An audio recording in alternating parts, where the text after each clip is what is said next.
art friends, welcome back to the Art Corner. I am one of your co-hosts, Vicki Tsai. And I'm Anoosha Syed. And oh, this is new. This is a two-parter. Yeah. We didn't realize this going in, but this was a long episode. We apparently have a lot to say about online stores. That's pretty exciting. It certainly is just a very exciting topic. We left off on printers, right? Printing our zines. Oh yeah. So we were talking about like manufacturers and stuff, and I had just finished talking about where to print your books. So for you guys, it's been a month. For us, it's only been like a minute. Yeah. This is like the same day we're recording. It's really weird. Yeah. All right. So what's next on our list? Yeah. Oh, creating a brand. Yeah. Okay. So there are some artists out there who are like really big on their brand, or like they'll start off as like, okay, I'm just selling a little bit of stuff, but like they kind of make it into their whole huge career. Like one big example is like Rifle Paper Company. Oh, yeah. I thought they were just like a company. No. Okay. So Anna Bond, she was just like this illustrator, and she was just making her cute little watercolors or whatever, and then she makes stationery, and like she kind of grows her business, and her husband is like helping her out as like on the business side. And so then they kind of like she has like a very distinct style, and like it's very like a brand image, and so her small shop started expanding, and then she kind of like moved it into a studio, and she started hiring assistants, and then like she got even more clients, and then she has like a whole staff. So like starting from like one person just like making small art in her small store has become like a huge business kind of thing. Oh my God, that's so cool. I never knew that about Rifle Paper Company because I had like seen their stuff like on the internet, and wow, that's really impressive. It's really cool. And so there are a couple other examples. I feel like Kat Kidston, is that how you say it? Kat Kidston, which is a British company. And like it's known for like a very old school granny flowery aesthetic. It's very British. And so that's like a really big industry. But that also started off as like one lady just making her drawings and having a small store. Wow, that's so neat. Oh my God, honestly, like I'm feeling some sort of like good tingly feeling, like I want to do this in the future or something. Yeah, this just seems so cool. Because okay, I am a sucker for stationery, first of all. I will literally buy stationery and never use it just because I enjoy looking at it. Right. Like that's the level that it's at. So like just like getting to design all these really cool prints and putting it on all the things seems very exciting to me. Sure. Like another example would be what's it called? Sunday Riley. Wait, I thought that was a skincare brand. No. What am I thinking of? Sunday something. What am I thinking of? No, you're right. You're right. Oh yeah. Sunday something. What's her name? Oh, wait, no. I'm thinking Tuesday of somebody else. something. Tuesday Bassin? Oh it's God. It's the weekend something. It is Tuesday Bassin. She like sells clothing, right? Is that the person that you're thinking of? Yes. Yeah. I'm so embarrassed. Yeah, Tuesday Bassin, who is also very on brand. Yeah. Oh my gosh, she's got like all these cool models and stuff like that. Yeah. If you look at her store, it's like she's got like dresses and clothes, but I'm pretty sure she started off as like prints and things as well. Wait, no, you're totally right because I'm looking at her website right now and it looks totally different from how it looked like 6 months ago. Yeah. This is so cool. It's really inspiring. It is. Yeah, so if you are interested in creating your own brand, that is definitely a road that you could go down. And it's not like Anoosha has been explaining, it's not necessarily something that you have to decide on the onset. It can evolve into a brand as well. Yeah. So that becomes like more of a full-time thing because like as much as cool as that is, it's not something, it's just way too much work for me, and like my real passion is like in books and animation and stuff, so I wouldn't have time to do that. But like if you are interested in that kind of stuff, then it is important to like have like a consistent style, and like in that sense you got to be a little bit more commercial as well, I think. Right. And like really create like this image and like, but it's really cool. Yeah, there's very much like an identity associated with being a brand. Yeah. Puni Melt is also a big one, who is Michelle Song, who is a pal of mine. And she's got like a really cute, kawaii type of aesthetic. And like she started off with like smaller stuff, and like now she also does clothes. And I hope to get her on sometime and like talk about that kind of stuff. Oh my god, her stuff is building so brand. adorable. I'm looking at it right now. I like this little banana hat. Oh god, how do I leave? Is that something you'd want to do? Definitely. I've toyed around with the idea, and at times I'm kind of like, oh, why am I not at that point already? But then I just remembered that I'm still in my first year of like learning how to do all of this. Oh, yeah, so for sure. Maybe in the future I can start taking steps toward getting to that. And yeah, I think I would like to. So maybe I would have more advice to give in the future. Yeah, maybe this will become a 3-part episode one day. Oh my god. It's like the episode that never ends. It just keeps going.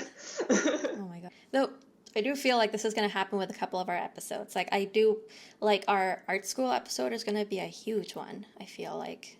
That's always changing, isn't it? Because like the art industry itself is always evolving. Yeah. So like, yeah, oh god. I remember I saw a thread on Twitter over the weekend. This person was just like asking artists what their student debt was like, and the numbers were insane. I was kind of like livid, like how can this happen? And also just like, yep, this is America. Oh boy. Yeah, I'm fortunate enough that one, I went to school in Europe, so like the fees weren't that big, and two, I'm privileged in that like my parents paid for my tuition. But like god, like student loans. It's wacko. It's like really bad. It's a monster. Yeah. Do you have debt? No. Similar to you, my parents were generous enough to pay for my schooling, and I don't have any experience with art school because I didn't go to an art school. But I've heard that the tuition for art schools can be quite expensive. Yeah. So that's a topic for Yeah, especially because like being an artist is like one of those, like not to say that it's like the starving artist thing is true, but like it is one of those industries that is very competitive, and like you don't get immediate, payment, I guess. It's like harder to pay back. Yeah, I understand that in a way, but at the same time, I feel like every industry is very competitive. Yeah, that's true. Right. I don't know about the specifics, but, student debt is always, It's like I understand why medical school is so expensive, but then like art school, it's like, that shouldn't be that pricey. God, it's just name recognition at that point, really. I don't even know what's going on with that. It's, Okay. It's its own topic, yeah. Let's see. So we talked about the recommendations, talked about outsourcing. Oh, postage. Postage, that's a tough one. Oh, Lord. Yeah, this is a huge topic. Oh, God. What is your experience with dealing with postage? Okay. So, as you guys know, I was in Canada, so I used Canada Post, and that was fine, I guess. And now I'm using USPS, and I hate it. I'm not a fan. Why is international shipping so expensive here? I think a lot of people could agree with you that USPS is just, it's a crapshoot. It's, it's a nightmare to deal with. I don't know. It's really weird. Because, so when I was in Canada, let's go back even more. When you have your online store, after you figure out your storefront, after you figured out what you're going to put in it, then you got to figure out, how am I going to mail this stuff? So more specifically, you got to figure out how much to charge for each thing, like the shipping wise. And so it's trial and error, I guess. It is. Yeah, it is.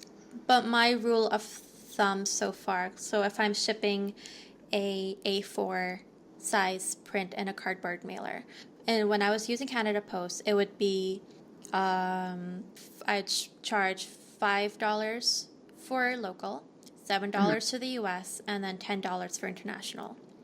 Here in for USPS, for whatever reason, the shipping to Canada is the same as shipping to Germany. Yep. Why? It sucks. I couldn't tell you. We're sister countries. Dude, I have no idea. Like, I've tried, I have so many stories about USPS. It's, oh my God, like my blood is like heating up just thinking about it. But like I've tried asking people who work at the post office about it, and like the only explanation I've really been able to get is it depends on weight. Like that's what it comes down to with USPS. It's all about the weight, because like it doesn't matter if you're shipping it to, like, let's just talk about within the US. Mm-hmm. If you're shipping to California or to New York, which is opposite sides of the country, it's the same amount of postage if the weights are the same. However, if the weights differ, then that's where you start getting the different expenses and the costs. Mm-hmm. Yeah. That becomes the issue. So that's one of the reasons why when you're starting out, like, keep a minimum number of the sizes of your items. Like for prints, just for my convenience, I only sell A4. Like I never sell A3 because then you have to ship it in a tube. And sometimes I'll do like the small, like 5x7, but like for the most part, if I have like one size of print, then I only need to deal with one size of weight and one size of envelope that I need to buy. It's true. Yeah. It does simplify the process a lot if you go about it that way. Yeah. Oh man, I really wish shipping was cheaper. I mean, like, this is just me like airing my gripes, but I want to like talk a little bit about buying postage at home or just like doing all that sort of stuff. Do you do that? I have to now. Oh, okay. Yeah, okay. Okay. So my experience when I was first starting out this year, I would take all of my orders to the post office.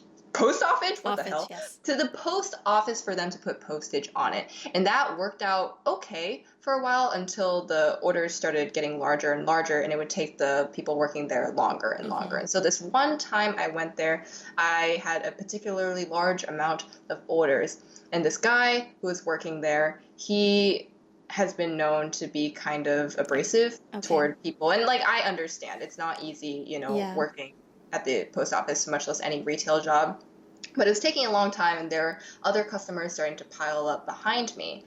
And they started asking me questions like, how long is this going to take? And I'm like, I only need I just need to get these done. And they're like, I'm on my lunch break and stuff like that. So they started like getting kind of aggressive toward me and also toward the worker. And he's like, I'm trying to go as fast as I can. And then the kicker to top it all off was this one guy. He came in and he was just, I don't know, he was like looking for a fight or something. I think he had recently gotten into a fight because he had like this Band-Aid across his face. Oh my God. And I was like, do you piss people off often? But he said to me, hey, lady, how long is this going to take? Oh, boy. And that made me feel really not okay in that moment. Yeah. And so that experience just made me think, like, I have to find a better way to deal with this. And so now I use a machine from Pitney Bowes that allows me to print postage on my orders at home so that when I take them to the post office, all I have to do is drop off the orders. And like, yeah, that works out really well for me now. I just wish I didn't have to go through such a volatile experience to learn that. But hey, we're here now, and that's all that matters. And it's been working like a charm. Do you wish you had used that from the beginning, when you had smaller orders? I would say no, because it's expensive. All right. It's definitely an investment, and there are like fees that you always have to pay. Like, the fees that I am like aware of is there's like a monthly fee that you have to pay just to have the machine, right? Okay. So the machine itself is what is the machine called? It's just called like this mail station thing that allows you to print postage, and you also have to pay for ink, which, as we all are familiar with any printer, inks can get expensive, and you also have to pay for adding postage to the machine. Okay. So it's definitely a lot of money, but it balances itself out once you reach a certain amount of orders. So, it's just like, you just have to calculate that into the costs that you put forward. Do you have to weigh it as well? Your orders? And it comes with a thing? Yeah, it comes with a scale, which is really nice. So I didn't have to buy like a separate scale just to weigh things and then use a different machine to like put the postage on it. Yeah, so the machine that I use comes with the scale and the printer option. But I know that other print from home options, people use this thing called stamps.com. I've heard Yes. good things about that. I think for that you have to get your own little scale. I'm not familiar with it, but that's also another thing that you can use. Okay. That's really Yeah. interesting. Did you say ShipStation? Because that's one of the ones that I hear about a lot. Mail station. Mail station, okay. Different. Yeah. Okay. Yeah. Okay. Yeah, it's I've been considering doing like at home postage for a while because I'm lazy and and yeah, now I have been getting a lot more orders and like I don't know when the best time to go to them. I'm always trying to go to the mail office. What was it called? Post office. Post office when Yeah. like there are the least number of people because Yeah. there are like so many people behind and I feel like I'm holding up the line and it was fine at in my Canadian post office because like no one was there and like but like in this one like there's always a huge lineup and like I feel really guilty hogging it up and Oh my God, girl, I know exactly what you mean. yeah, it's kind of annoying and if I can just get it done at home then all I have to do is like drop it off and then I can go about my business but yeah, okay. Yeah, it's just a matter of sort of like weighing the costs and just balancing all that stuff. Yeah. So, okay, how do you package your stuff? Well, I like to use cardboard mailers just because it allows prints to stay intact throughout their journey. I know a lot of people like doing the bubble mailer and adding like a cardboard inside.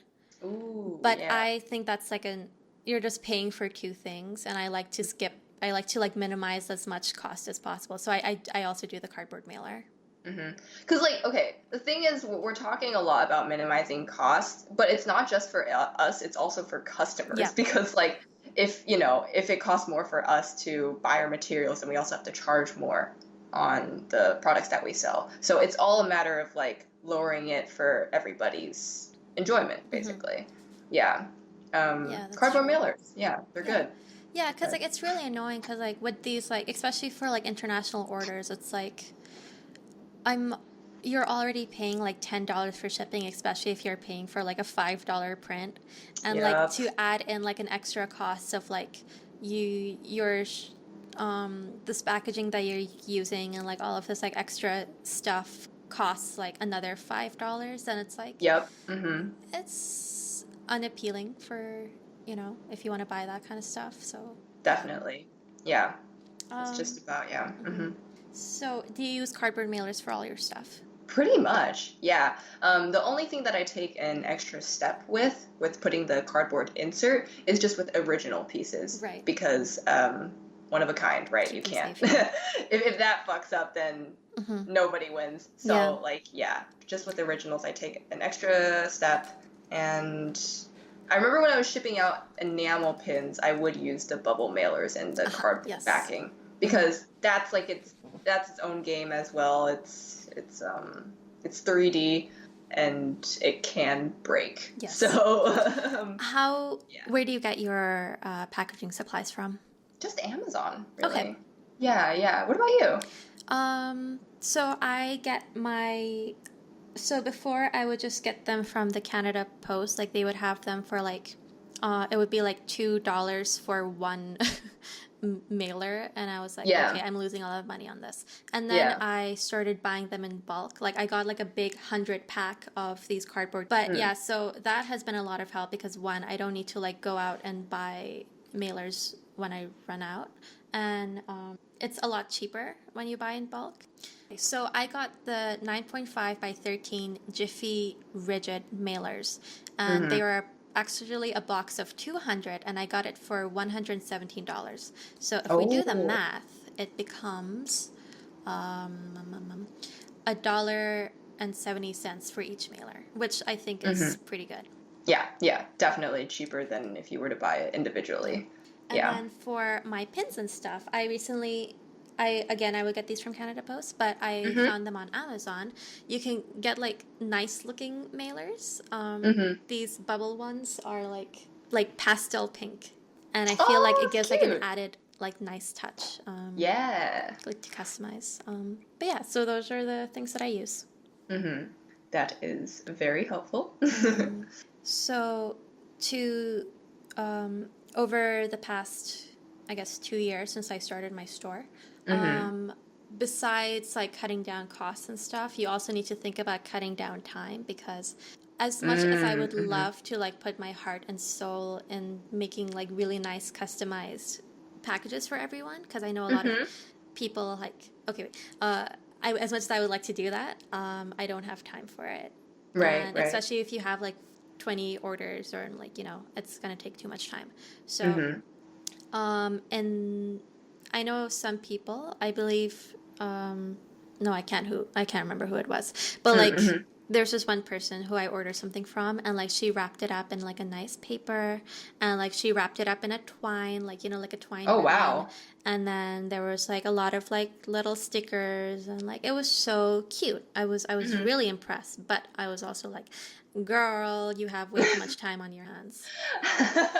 It's very special. Yeah. So very nice. It does depend on like how many orders you're getting, if someone is helping you, and if you want to be on brand, because like definitely this really nice packaging is going to stick in the mind of your customers. And like a lot of Etsy tutorials will be like, your packaging is like the most important part. Like that's like, if it feels like you're opening a really nice present, then like that thought is going to like stay with your customer.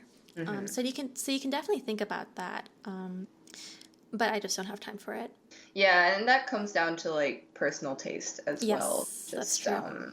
I think this past year has also been like a journey of me figuring out how to balance the personal taste aspect with the time aspect. Right. Just sort of like figuring out like what's the most I can do in the smallest amount of time. Yeah, exactly. Kind of way. Yeah. So, what I do now is to minimize my time. Okay, this is the steps that I take. 1, I get my order. Then I print it out with my personal printer. And then I put it into a protective sleeve. Don't forget your protective sleeve, because water and other stuff can happen when your thing is being shipped, and you don't want it to get ruined. So, by the way, I got my protective sleeves from clearbags.com. You got yours from Clearbags? Like I said, everything's from Amazon. Okay. Yeah, I love Amazon. Okay. So yeah, I got mine from Clearbags, and then you put the stuff in. Put in your business card if you have one. Or like, I know some people also put in like a postcard, or like a thank you note, or like just like a little. Or I know some people also like might put in like a loyalty kind of card of like use this code for 20% off your next order, like some kind of incentive to make them like buy again. Yeah. So stuff like that, like just like goodies to put inside if you wanted to. I don't, but I'll put in my business card, and then I'll put it into my mailer, and on my mailer I will put on some washi tape, like one strip of washi tape, and then some stamps, and then that's like that's my deal. Nice. I mean, that sounds very like, it sounds professional and classy as well. Thank you. Yeah. Do you write down your address? I've gotten a stamp. A stamp for I used to handwrite my address. Oh my god, those were the dark days. Yeah, that took so much time. Yeah, the cramps I had were unimaginable. Yeah. So a friend of mine, actually, Tori, she was really, really kind, and she sent me a stamp. She's like, I noticed you've been handwriting all of these addresses. Cute. And I'm like, I am, my hand hurts. So I've just been using a stamp since then, and it's helped save time. Where do you get your stamp from? I think it's Vistaprint. Oh, yeah. Okay, we'll talk about Vistaprint later. Yeah, I think it's them. Yeah. So because I move around a lot, I've wanted to get a stamp, but it's like my address will just change in like a couple of months, so it's like not really So I got labels. Yeah, those work too. Yeah, so I got labels from Staples, and the company is Avery, and they're like blank, and then I just like, it came in like a pack of 10, and like it has like 100 labels on them. So like these are going to last me a while. And so all I do is print it in. There's like a template that you can download and put onto Photoshop or Word or whatever, and just print your address on them, and I just stick them on. So that's also a really easy option. Yeah, those are really nice. I've used those before too, and they're super convenient. Yeah. It's really easy to use. Yeah. But do you write down your customer's address? I do currently. I Me still do too. that. I can't let that go for some reason. I first started doing it obviously because I had to, but then Yeah. like as time went on and like people were telling me like you should just print it out, like it takes way too long. I'm like, I don't know, I like the personal touch that Yeah. it adds. So that's something that I still do, although I might change it in the future just because it takes a really long time. Yeah. But that's where I am now. Yeah, what Hmm. about you? I am also currently handwriting my customer addresses and I hate it. I want to figure out a way to like get rid of that process, but I don't know hmm how.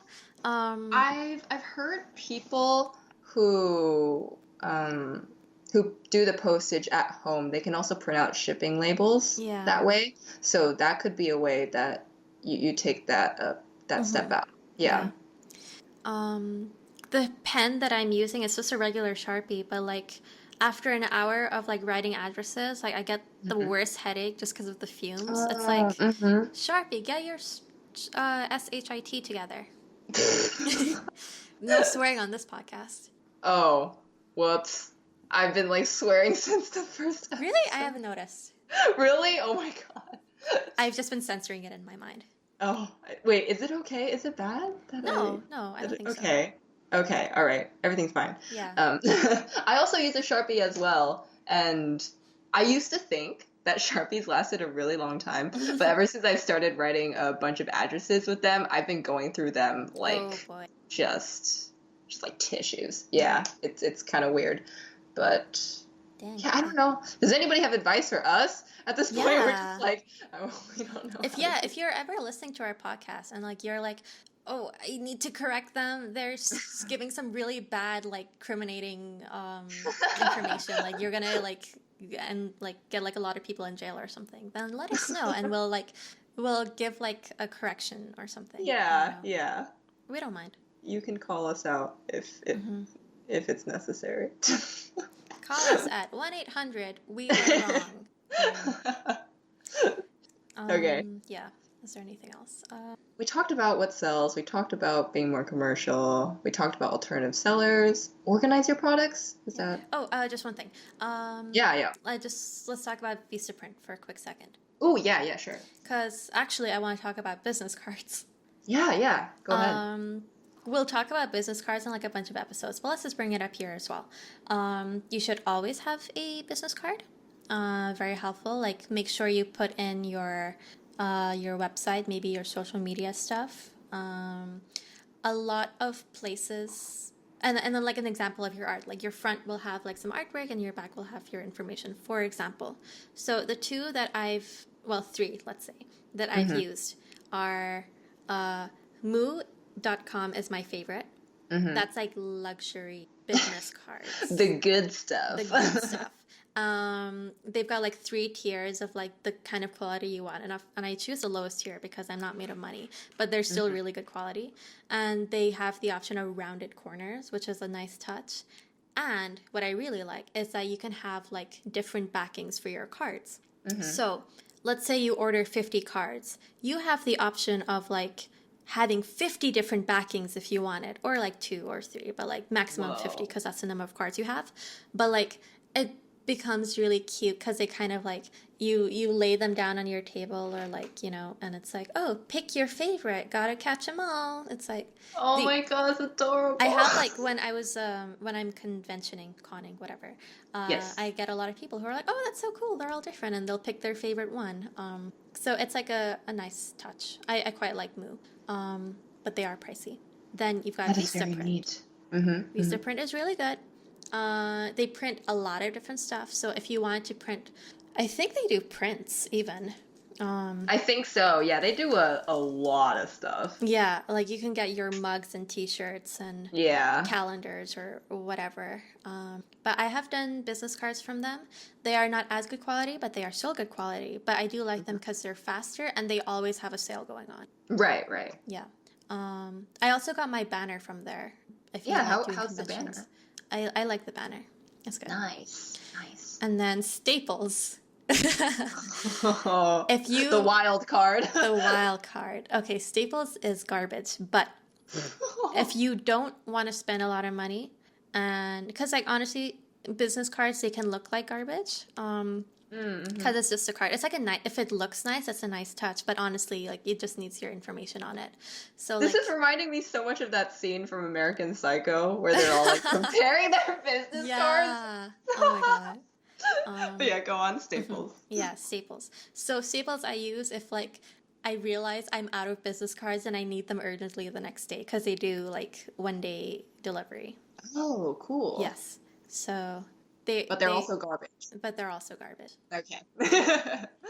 So pick your poison. Yeah. So just include a business card when you are doing your orders, and like I said, you can also include like a thank you card or like a your promotional like get like code thing as well. Just so you know, I ordered postcards from Vistaprint. Yeah. You know, if you were at CTN, I had like postcards promoting our podcast. Woo! Vistaprint, yeah.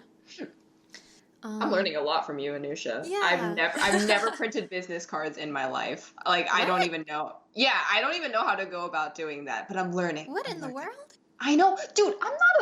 I don't know what I'm doing. I cannot stress that enough. I don't know what I'm doing. Okay. I know. I need like a master class. I would highly suggest you order some business cards, even if they're from Staples, because like yeah, have your art at the back, have your information, Vicki Tsai, illustrator or whatever, and then your website and your contact, like your email or whatever. Some people put their phone, but like I'm not picking up any calls. I'm not interested. Text? No text. No text. Thank you, Miss Anoosha. Thank you for the. Yeah. Thank Please, you for the lesson. please do that. I will. I promise. Now we can move on to what we were actually supposed to talk about. What were we supposed to talk about? Organizing products? Yeah. Okay. So, how do you organize your stuff? Oh, I need to look at it really quick. Okay, sure. Let's see. Okay, so what I like to do generally is to put the newest stuff up at the top. And so just kind of like newest to oldest. At the top and of what? At the top of my storefront. Oh, okay, you're talking about your site. Yeah, wait, what are I thought you were talking about like the merchandise in your office. But like, okay, let's talk about that first. Okay, cool. So two different things. Yeah, so newest to oldest generally, and I really like to have categories on the side so people can just like navigate if they want like prints or stickers specifically, they can just like go to that specific section. It just like, it helps me to organize it in a very easy way. And I think it just makes sense as well. Like if you were to come to the shop as a customer and be like, I'm looking for this specific thing, and then like you could find it relatively easily. As for organizing it in my office, aka my apartment, which is where I live, I don't have an office. I kind of just shove everything in the closet. Because I'm like looking over at the closet right now, thinking about how it's arranged, and I just put like all the boxes of the envelopes on the bottom and like my packing supplies and whatnot. It's not very organized. It's just all down there. What about you? I was once like you. Oh, okay. So I'm the before and after. No offense, but you need to get your SHIT. Girl, I don't have... Okay, my main issue is I don't have a lot of space. Yeah, that's true. Yeah. But what's your setup like right now? Okay, so, I mean, okay, yeah, for sure. If you don't have space and, like, have your stuff wherever. But just for convenience sake, you can, like, put your prints in a box and you can put your supplies in another box or, like, just organize it like that. So, my biggest thing is that I love IKEA. We are not sponsored by IKEA either, but we'll get on that soon. Oh my god, please. Like, literally, like, half of my office space is IKEA. But my biggest purchase, which I got, was this filing cabinet from there. And it's super pretty. I'll try to find out the name as well. I highly recommend it. It's called, But in any case, it's got, like, 6 drawers. And in the first drawer, I put in all of my envelopes. In the second drawer, I put in all of my... like my mailers, and then in another I put in my tote bags, and another I put in all my stickers and pins, and like I'll sort it all out like that. And then for my prints, I have like this wire box. It's like a really nice coppery thing, and then I put all of my prints in there, and then so like whenever I also have like a trolley, like a little like metal trolley, which I stole from my mom, who was using it for her spices, and I was like, no, I'm gonna use this now. And no more spice no more organization. spices. Put them somewhere else. And I put all of my like pens and business cards and like all of my other fun stuff there. So I'll actually post up my workspace as well, so you guys can kind of see what's going on. Currently, since I've been in like packaging hell, it's all on the floor. But normally it's all going to be in like the drawers and stuff. And whenever I need something, I'll open up a drawer. I'll take that out, and then like it'll be a what's the word when you have like a factory and like each machine is doing its own? It's like a factory line. I don't know. Assembly line. Assembly line. There you go. Yeah. Yeah. Thanks. Oh my god, that sounds so nice. Hopefully, I can upgrade one day. That'd be really cool. That'd be good. Yes.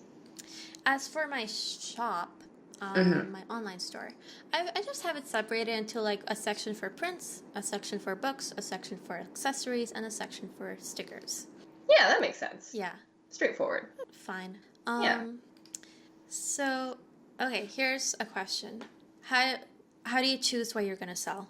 Wait, where or what? What?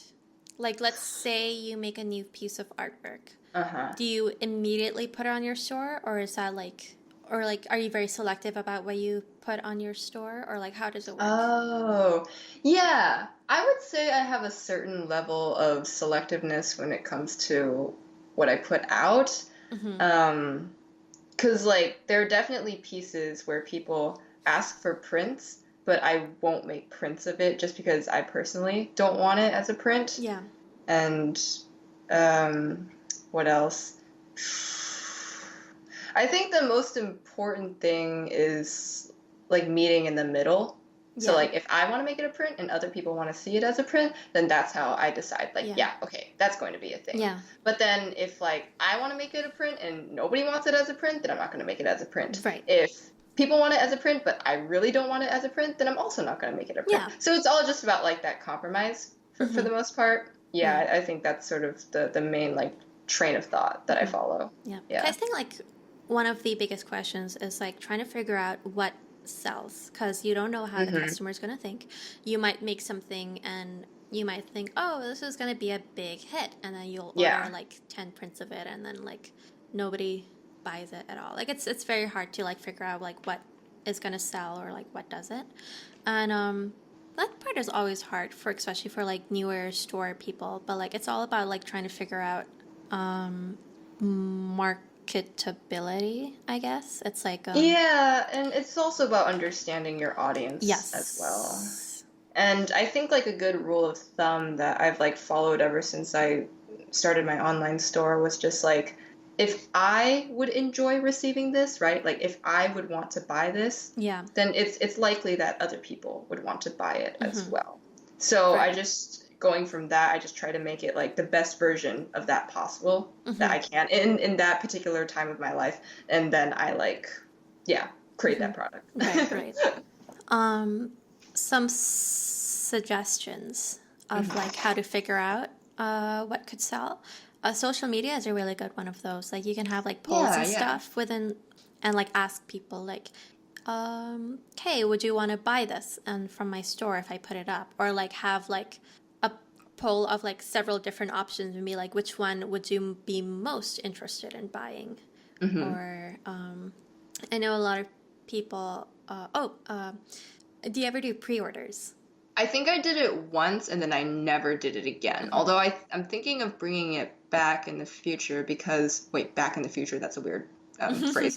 But yeah, I'm thinking of bringing it back because people have asked for it specifically. So I think I need to reconsider about. Yeah, because like I have this issue where like I think I order enough stock, but it doesn't turn out to be enough, and so people are like, "Is there a way that you can set up pre-orders?" And like I used to not think about it that much because it's just kind of like, oh, I'll have another store opening in the future, so like everything will be fine. But it kind of keeps happening, so I need to like figure out a way to reintegrate that into my model. Yeah. Well, what about you? So pre-ordering pros and cons. Pros would be that like you aren't immediately putting in money that you don't already have, essentially. True, yeah. So you wait until like you have like the money that people have already spent on the product, and then you use that. So that's the pro. Other pro is that you know exactly how much product you need. Yeah. So like that's another way of figuring out like how much product to buy. Like if you're like, okay, I have this print or this pin, but I don't know, should I be ordering like 25 or should I be ordering 50 or 100? Then like you'll do that pre-order and you'll see like how much the interest is. And then maybe if like you get like 24 pre-orders, then like maybe you'll order 35 just for like that extra stock as well. For cons, I can't think of too many unless like maybe if it's for something like a product that you're ordering, which does have a minimum order, because a lot of products do. Yeah. Like pins and patches and outfits or whatever. Like very often they require a minimum order of 50 or something like that. So if you do a pre-order and only like 10 people are interested, then it's like, oh, okay, now I'm stuck because very few people are interested, but like I still need to buy those 50. Yeah, so at that point you either have to refund or I'm not really sure. Yeah, it's kind of a tricky situation. Yeah. Pros and cons. I've only done it once and it didn't work out too well for me, so I'm probably not going to do that again.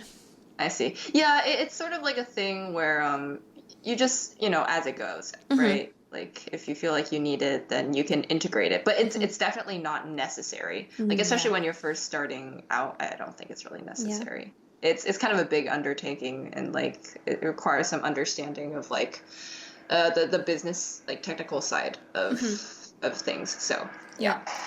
I know some people also Kickstarter. Oh yeah, projects. I have no experience with that, but no, I have seen that. Yeah, like as Loish talked about, she Kickstarted her book.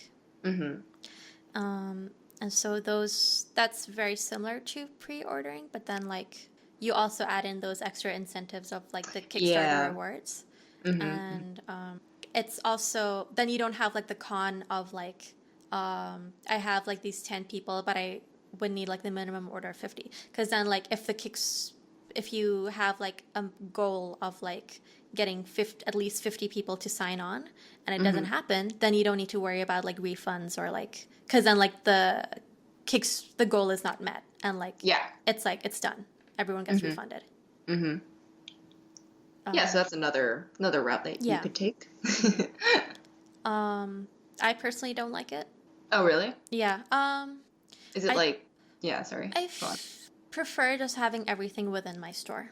I like it just feels a bit more professional to already have the stock, and like with pre-orders you have like a lot.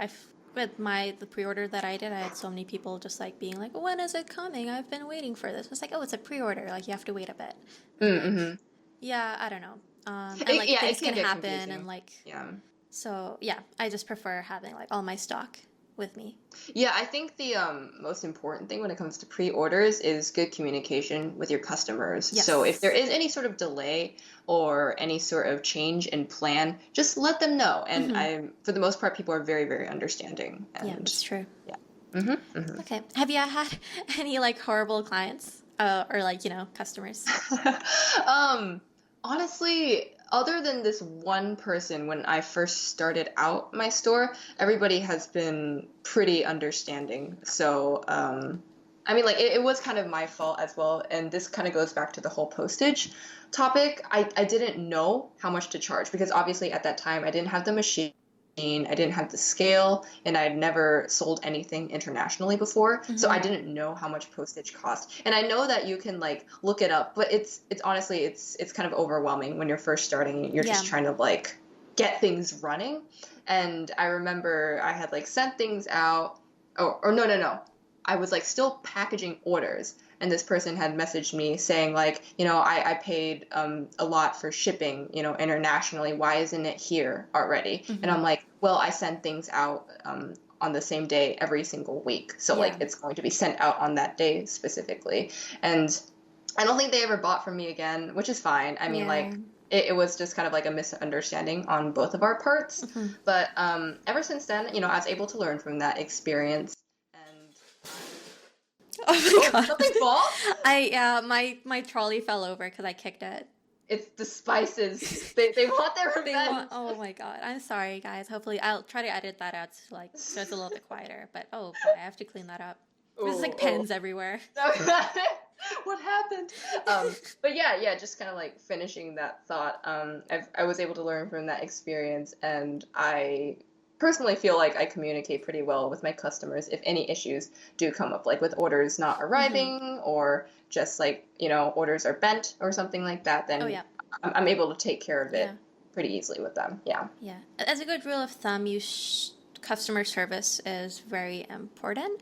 Like, I don't know about TikTok, but Etsy, they have like a really big system on like customer feedback and like ratings and stuff. Like it will show like a 5-star, or I believe there's like a star rating on your account on your store, and it'll say like the percent of like reviews and like how positive they are. And that's like because like it's good when you're buying stuff and you don't want to get scammed, or like you see that like, this person hasn't been delivering, or like they've had issues. So it's always nice to get feedback, but also it's really good to, if you do have somebody being like, oh, this package arrived bent, or like something happened, make an effort to like, you know, be nice about it, and like the customer's always right and stuff. Like it's better to have like be like, okay, don't worry, I'll send you like a replacement package for free, than to be like, oh no, sorry, I can't do anything with this, because then like you have like one bad customer and they'll like badmouth you. And definitely like try to help people out, right? Because for the most part, people really are not looking for trouble. They're like, they're just trying to understand like, you know, what's going on, and like how they can like figure a problem out. And just be understanding. Okay. You also brought up that like you ship your packages out the same day every week. Yeah. So this also might change in the future, because I've recently learned that with USPS you can actually schedule a pickup. So like when the mail people come on their regular routes, they can actually like pick up your package. That's really cool. Like take it to the post office for you. Yeah, so I'm kind of skeptical about that, but maybe I can like figure that out in the future and like tell you guys about it. But yeah, currently I just have a set day where I take everything to the post office, and I just have that written on my storefront so people understand when stuff is shipped out.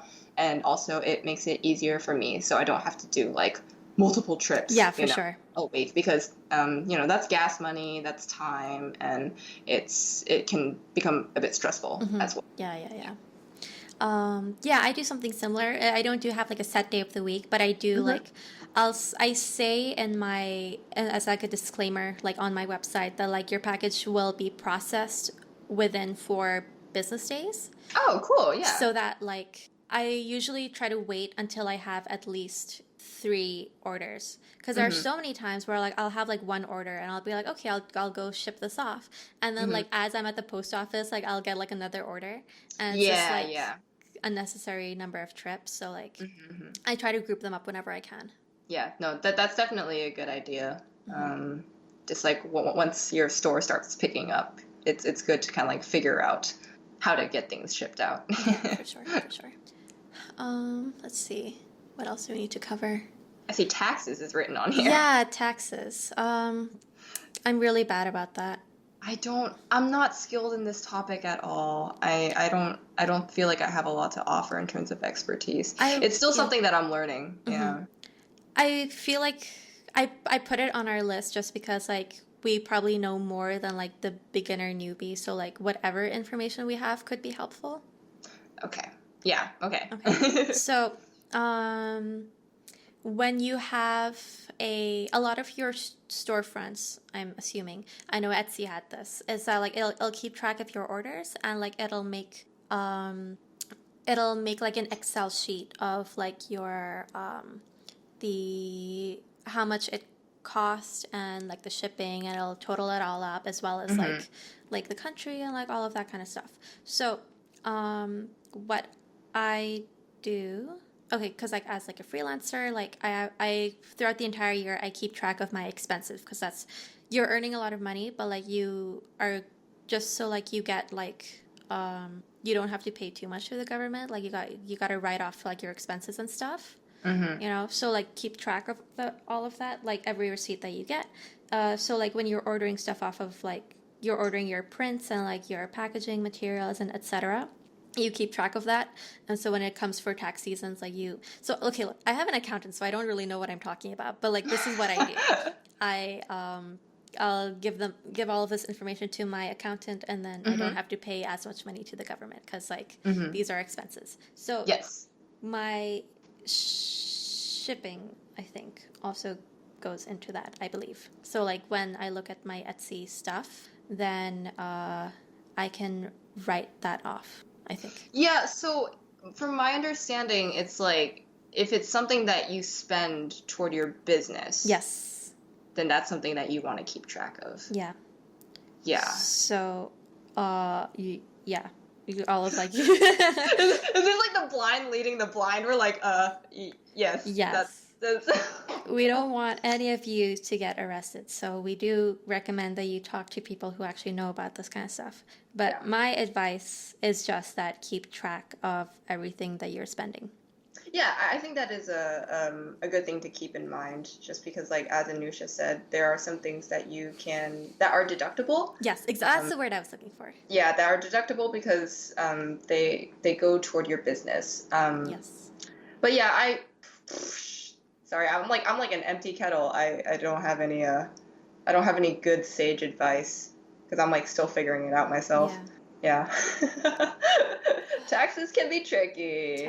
I think taxes are always tricky because like I feel like they're extra tricky for us because we are kind of business owners. Yeah. And it's not like I'm having a lot of trouble figuring it out. But like if I was like working full time at a company, then like at the end of the year they give me like this sheet of paper and I just give that to my accountant and like that's done. Like that's all the work I have to do. But when I'm a freelancer, then I have to keep track of all of the invoices of all of my clients and all of my expenses and like then I have to deal with Excel and like and my dad is like, "Oh, let me help you out." And I'm like, "I just do this for me, please." Yeah, it's taxes in general are very nebulous, and the more you can learn about it, the better. But yeah, no, I don't want to give out any like wrong legal advice and like get anybody in trouble. How about this? 3 years from now, we'll have an episode called Taxes. How to do the dang taxes. And hopefully by then we'll know what we're talking about. Yeah, because we're still both very much like trying to figure it out at this point. We're still yeah, we're like, yeah. Okay. Anything else? That's all our talking points, it looks like. What are your shop goals for 2018? Ooh, that is a good question. Thank you. I haven't, yes. I haven't taken the time really to sit down and think about it. I think I usually do this whole like resolution thing toward the end of December. But I think in general, I want to diversify my products. Like what we're talking about, like pins and buttons and clothing. We're both like clothing ? I think I want to, figure out clothing and try to get that into my shop. I also want to, I've learned this episode, business cards are very important. Oh, yes. I need to do business cards. And I also want to maybe revamp my packaging and just sort of make that feel a little bit more personal and fun as well. I think those are like good, doable goals to start with. Yeah. What about you? Yeah. I want to incorporate some more, because like what I've been doing for the most part is that like I don't create merchandise specifically for my store. It's like I'm making personal work or client work and then I convert that into a product. But I want to focus more on like making a proper store where like the examples that we gave at the beginning, like they are very much, it's like, okay, we're thinking very commercial. We are creating these products. We're doing like proper product design. We're creating products specifically to sell. Because that is what I feel like I'm lacking right now. And I want to focus on making some pins and patches. I want to make a baseball cap. Ooh, that'd be cute. Yeah. That's a good idea, yeah. And I'll cut down on prints that are not selling in my store. Just like, I think make it cleaner. But also look more on brand, I think. Yeah, oh, that's a really good point that you bring up, because that was actually kind of something that I wanted to tackle this year, but I wasn't able to do it just because of like time limitations. Right. But like I previously mentioned, I'm really into stationery and stuff like that. So I wanted to create stuff, especially for holidays, because that is my jam. I fucking love holidays. So in the coming year, I definitely want to focus on that more and like creating designs in advance so I can have them available at the proper times of the year. You know, not just sort of like tack it on as like, oh yeah, and I have this thing for Halloween in November. It's like, what? But yeah. I also want to make some different, more unique items as well. Gabby Zapata is dolls, right? She's always making like really interesting new products. Like she does like these she started doing ceramics lately, so like she made like these ceramic ornaments and like some bowls and stuff, and like previously she did magnets and like some really cool looking pins back when they were like really new and stuff, and like making more personal looking items, and like I want to try doing that as well, that are like maybe that feel more handmade. Oh, I love that. That sounds really cool. And that sounds really fun as well. Yeah. So recently I was at this furniture store. I love furniture shopping, but like not actually buying anything, just looking at it and pretending that I'm rich enough to own stuff. But like they had these really cool looking dolls that are apparently from a famous person, but I've never heard of this guy before. Yeah. And his name is, let's see, did I put it in my notes? Is some kind of European guy. Okay, I did not put it in. But he's like this very prominent, like mid-century figurine maker. He made like this whole line of figurines that were like really quirky looking. And I was like, hey, I want one. And they were like $200 each. I'm like, no, I can't. But then I was like, hey, what if I make something, not exactly like stealing the idea, but like more like making dolls, kind of like, I know like Michael's and stuff, you can get these like ready-made craft like houses or like little boxes and stuff, and like hand painting them with my own designs. I really like the idea of that, and maybe I might do that, but I can't. This is so much effort. Yeah. Running an online shop is It's work. But that sounds really interesting though. Like the whole like the customizability and also just like the personal touch of it. That sounds really fun. Yeah. Oh boy. It's a big undertaking, that's for sure. But yeah, you can figure it out. One day. Yeah. Okay. Yeah, I think that's all we have, right? I believe so. Yeah, it looks like it.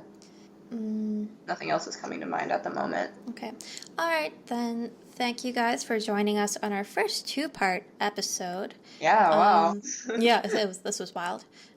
This one was even longer than our first one, which was... Wait, really? Yeah, it's 10 minutes longer than our first one. Oh my god, how have we been talking? Okay, I think my throat is like starting to feel it. Yeah. I'm definitely feeling hungry now. Oh boy. Coincidentally, right after we finish up, I'm going to start packing orders for my store. Oh, have fun. I'll try. Put on a podcast. Watch a show. Yeah. I've been watching I'm rewatching Parks and Rec. Oh yes, the every so often rewatch of Parks and Rec. This is my first rewatch of Parks and Rec. What? Are you serious? Yeah, I just kept putting it off for so long because I was like, what if it's not as good as I remember it, you know? Like, you don't want to taint it. But it is. It's so good. Dude, I rewatched that show like 5 times. Boy. I never watched the last season. And I had waited so long that I was like, I don't remember everything that happened in the previous season, so I don't want to, like, just jump right in. But, like, with this, it's going to be really gradual. Like, I'll get there. I'm already on season 3, so, like... Yeah. It's an evolution. It's a journey. So. Oh, okay. I have some gripes about the final season. Oh, okay. They do a time jump, right? Spoiler alert. Okay. Yeah, there's a time jump. I'm not gonna say any spoilers because you haven't watched it yet. I didn't like it. It felt extremely out of character. It felt too meta in a sense, and it kind of like it took the charm and original enjoyability out of it. And you know how we were talking about like fart jokes in animation? Oh, yeah. I got that vibe. So that's all I'm gonna say. I'm leaving it at that. That's really sad. Okay. It is, yes. Is there like a good ending? It's okay. Oh boy. Honestly, I loved where it ended at season 6. I was like, oh, this is my canon right here. Okay. Season 7 never existed. Okay. That's upsetting. Okay. That's just my personal taste. Maybe you'll find, some enjoyment. Because like with The Office, like they did go downhill, but I really enjoyed the last season. Yeah, no, maybe you'll really enjoy it. Like, yeah, it's just a personal opinion. Okay. It's kind of sad. No. There's plenty of really good seasons though, so that matters. All right. The good outweighs everything. Yeah. That's true. Okay. Okay, yeah. So, okay, again, thank you guys for joining us. If you have any, like, questions or you want to share your online store, if you're like, oh, I learned so much today, I'm going to, like, take my first step, then let us know. Like, give us a little link to your page. And, Vicki, anything you want to add? Just that it's still very much a learning process for me, even like 1 year in, I still feel like I'm learning something new every single day. So it's not about like getting to a point where you're like, I know everything about online stores and it's easy now. No, it's just like there will always be like new issues that come up and you will find ways to deal with it. So just keep that in mind and you'll do a great job. All right. Okay. Bye, guys.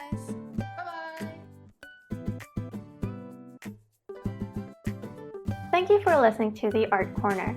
You can follow us on Twitter and Instagram at The Art Corner Pod, or send us any questions or comments at theartcornerpodcast@gmail.com. You can also find all of our episodes on workbook.com/artcorner. Our theme music was made by the amazing Louis Zong, and you can follow him at EverydayLouis. You can also follow Anoosha on Twitter at Foxville_art and follow Vicki at Vicki Tsai. Please review and subscribe to our podcast. We'd greatly appreciate it. Thanks again, and see you next time.